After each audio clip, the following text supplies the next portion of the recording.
আসসালামু আলাইকুম রহমতুল্লাহ বরকাতুহ। আজকে আসছি যে প্রায় দুবাই থেকে 10 দিন হয়েছে। এই 10 দিন যাবৎ দেখেন শুধু বৃষ্টি বৃষ্টি বৃষ্টি। দেখেন মাশাল্লাহ,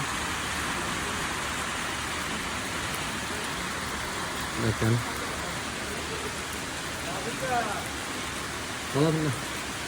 দেখেন মাশাল্লাহ কি সুপার, শুধু বৃষ্টি বৃষ্টি।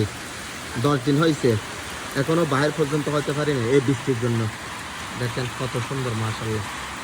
দেখেন এক সময় আমরা এই রাস্তা দিয়ে যাতায়াত করতাম, ভয় পাইতাম, কিন্তু মাশাল্লাহ দেখেন এখন বর্তমানে দেখেন একটা কত সুন্দর একটা হেফাজখানা। দেখেন একটা কত সুন্দর পুকুর, মসজিদটা কিন্তু মাশাল্লাহ, মসজিদটা এটা হচ্ছে মসজিদ, এত ভালো লাগে যে আপনার। দেখেন আর এই লেখাগুলো যিনি লেখছিল